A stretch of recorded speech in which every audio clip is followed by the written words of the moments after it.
Alien Update number 7. Welcome back.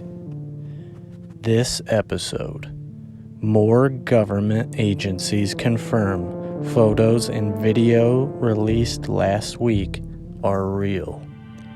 The Canadian government has procedures for UFO sightings.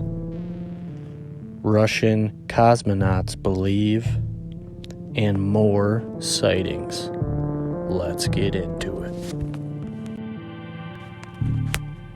The news this week was dominated by the story we covered last week about the pictures and video of crafts swarming U.S. warships and flying off of the U.S. coast.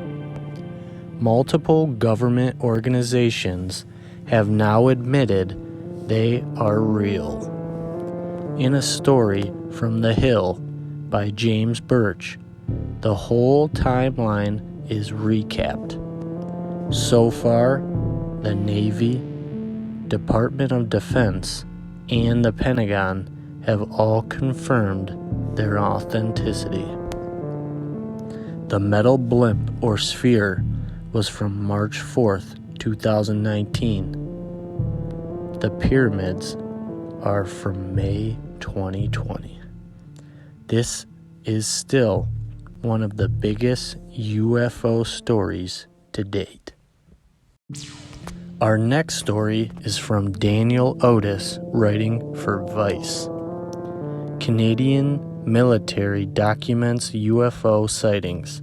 Intelligence report reveals. An unclassified intelligence report links the Royal Canadian Air Force, NORAD, Transport Canada, and air traffic controllers, and it is official confirmation of a Canadian UFO alert system. Canada's military is being notified when pilots spot UFOs in Canadian airspace. Documents confirm Government of Canada, the Royal Canadian Air Force, and NORAD have a process for reporting UFOs.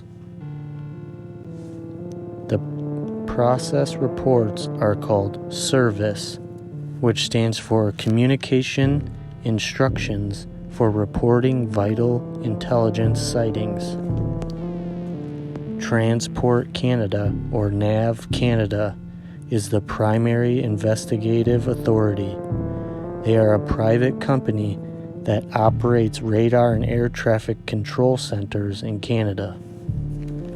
Another world power is aware and on the lookout for UFOs. Our next story is a short article from TASS.com.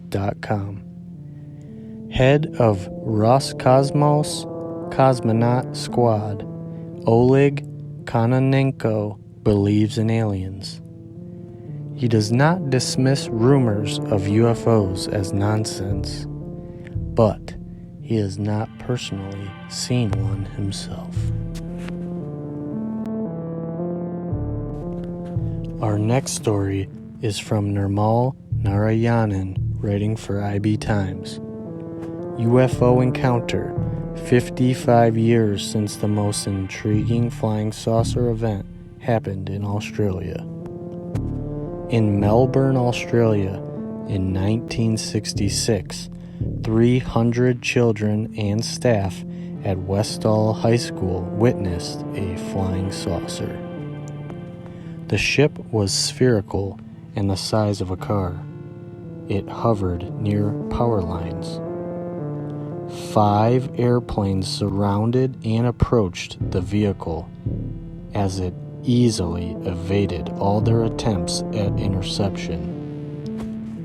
Was this a military operation to test evasion capabilities of a secret military vehicle, or was it aliens? 1966 seems too long ago to be a human ship with advanced capabilities without us seeing it in the theater today. My guess? Aliens. Our next story is from Nick Westerby. He writes for thefirstnews.com. New documentary to investigate UFO activity in alien hotspot village. Titled, They Are Already Here.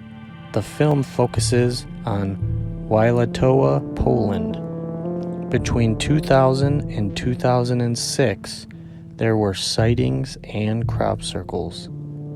The village is dubbed Poland's UFO hotspot. Jerry Spetlecki was one of the witnesses that were interviewed. He waited 2 years before telling anyone about seeing a UFO out of fear of not being believed. There are 2 videos in the article with interesting lights in the sky. Check them out in the article. The link is in the description below.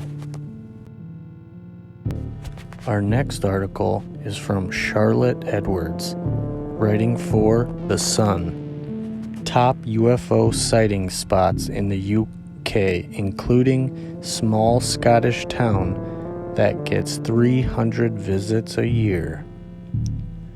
The town of Bonnybridge, Scotland, averages 300 sightings a year. The town has a population of 10,000 people. Sightings include balls of light and alien craft. London, Liverpool, and Warminster were some of the other hotspots in the UK. Our next story is from Mind Matters.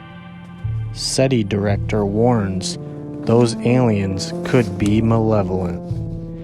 Andrew Simeon, the director of the Berkeley SETI Research Center, thinks there are malevolent civilizations in the universe, and we should be thinking about what may happen if we contact one. There seems to be a lot of news about prominent scientists being worried about how alien contact might play out. Maybe they know it will happen soon. Our last article is from TMZ.